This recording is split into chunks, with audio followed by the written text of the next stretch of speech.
The naval operations of the American Revolutionary War were divided into two periods. The first was from 1771 through the winter of 1779, when the Royal Navy fought with troops employed against the American revolutionaries on the coasts, rivers and lakes of North America, or in endeavoring to protect British commerce against the enterprise of American privateers. During the second period, the successive interventions of France, Spain, and the Netherlands extended the naval war until it ranged from the West Indies to the Bay of Bengal. This second period lasted from the summer of 1778 to the middle of 1783, and it included operations already been in progress in America or for the protection of commerce, and naval campaigns on a great scale carried out by the fleets of the maritime powers. American War, 1775 to 1778. When the war began, the British had 131 ships of the line, but the Royal Navy was in neglect from rapid poor-quality ship construction during the 7 Years' War. They made the mistake of using a North American oak that resembled English oak, not realizing that it was a different species, and that they were harvesting it green. When the ships constructed from the American oak became about 20 years old, they would break apart in a moderate storm. It was estimated that only 39 ships of the line could be battle-ready in the first year of a conflict. The administration of Lord Sandwich, the First Lord of the Admiralty, had ambitious plans to upgrade the fleet, but this had not been completed when the war began. The naval force at the disposal of the American admirals commanding on the North American station was insufficient to patrol mid-Atlantic. During the first 3 years of the war, therefore, the Royal Navy was primarily used in support of operations on land, aiding General Thomas Gage and General Sir William Howe during the siege of Boston by seeking stores for the army and in supplying naval brigades.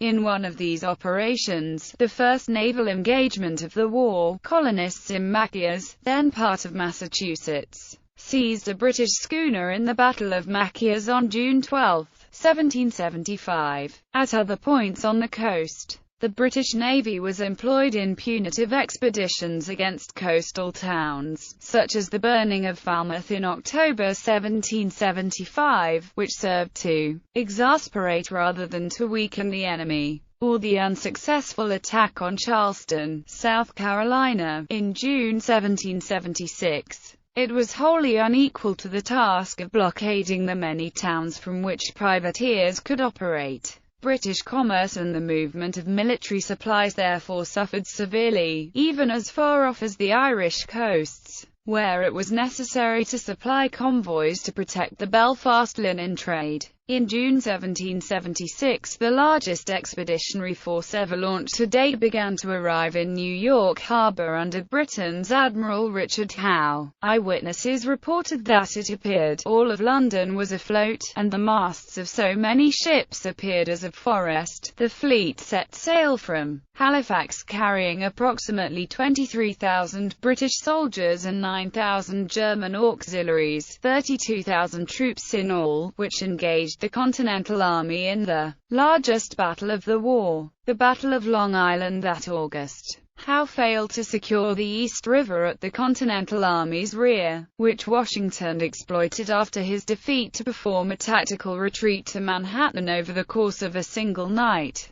with all of his remaining troops and supplies intact. In contrast to the British, the American colonists had no navy whatsoever. The lack of armed vessels to dispute British naval activities in coastal waters and to facilitate the seizure of commercial and military prizes prompted individual colonies to commission armed vessels, and eventually led the Continental Congress to authorize the creation of a small Continental Navy on October 13, 1775. The Continental Navy never launched any ships of the line, so the small vessels were primarily used for commerce raiding. On December 22, 1775, E.S.E.K. Hopkins was appointed the naval commander-in-chief. With his small fleet, Hopkins led the first major naval action of the Continental Navy, in early March 1776, against Nassau, Bahamas. where stores of much-needed gunpowder were seized for the use of the Continental Army. On April 6, 1776, the squadron unsuccessfully encountered the 20-gun HMS Glasgow in the first major sea battle of the Continental Navy. The Americans also relied heavily on pirateering to harass British shipping, with some colonial assemblies taking the lead pirate in authorizing such activity. On March 23, 1776, several months before the Declaration of Independence, Congress authorized the issuance of letters of marque and reprisal. American privateers took about 600 British vessels during the war.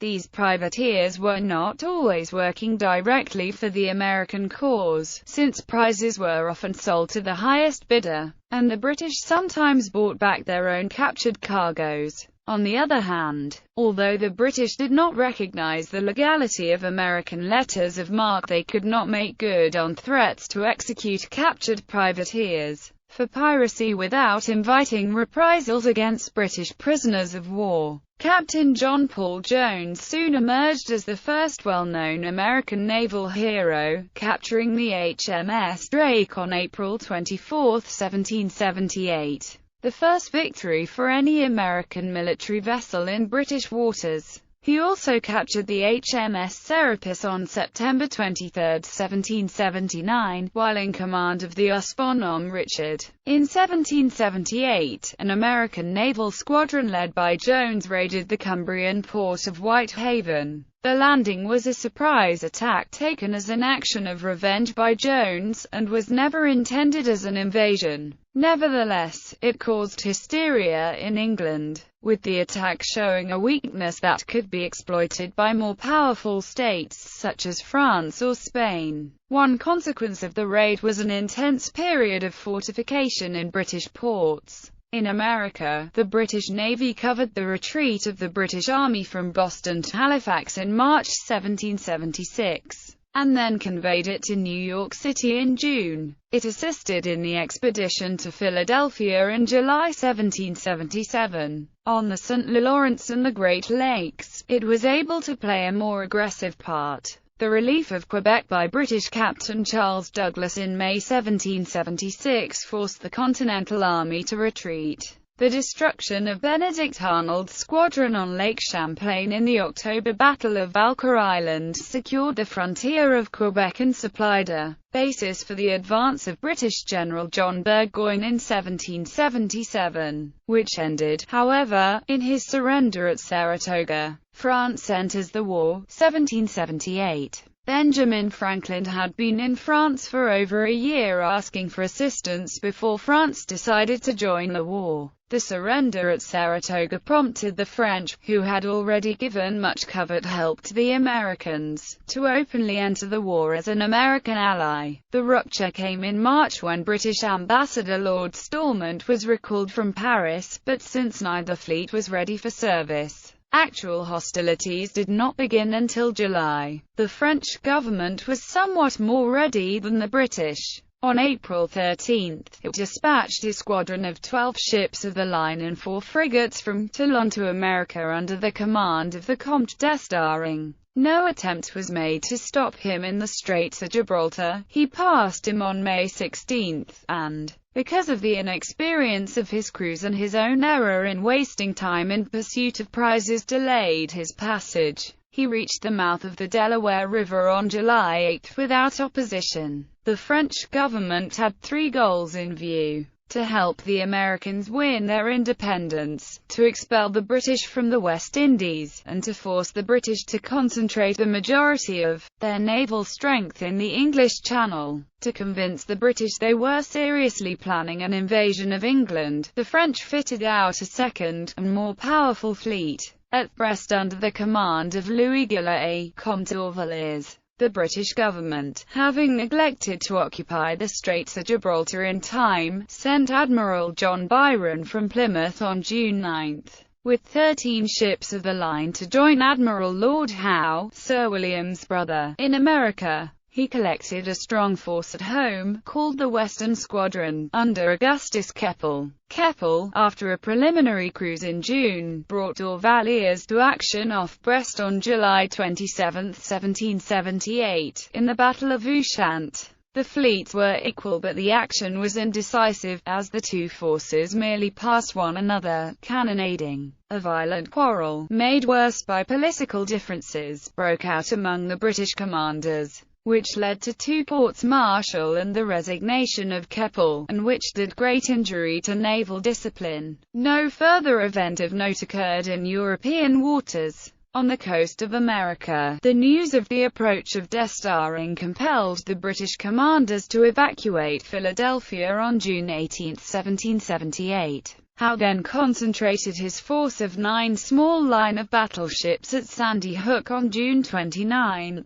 and on July 11, he learned that D'Estaing was approaching. The French admiral did not venture to make an attack, and on July 22, he sailed to cooperate with the Americans in an effort to expel the British garrison from Rhode Island. Howe, who had received a small reinforcement, followed. The French admiral, who had anchored above Newport, came to sea to meet him, but both fleets were scattered by storms, suffering some damage. D'Estaing sailed to Boston on August 21 to effect repairs. Howe received no help from Byron, whose badly equipped fleet was damaged and scattered by a gale on July 3 in the mid-Atlantic. His ships slowly arrived during September. Howe resigned on July 25 and was succeeded by Byron. West Indies, 1778 to 1779. The approach of winter made a naval campaign on the coast of North America dangerous. June to October are the hurricane months in the West Indies, while October to June includes the stormy winter of the northern coast. This largely dictated the movements and actions of naval forces during the war. On November 4, 1778, D'Estaing sailed for the West Indies, to the surprise and consternation of the Americans, who hoped to launch operations against Halifax and Newfoundland. On the same day, Commodore William Hotham was dispatched from New York to reinforce the British fleet in the West Indies. On September 7, the French governor of Martinique, the Marquis de Bouillé, had surprised the British island of Dominica. Admiral Samuel Barrington, the British admiral in the Leeward Islands, had retaliated by seizing St. Lucia on December 13–14. After the arrival of Hotham from North America, D'Estaing, who followed Hotham closely, was beaten off in 2 feeble attacks on Barrington at the cul-de-sac of Santa Lucia on December 15.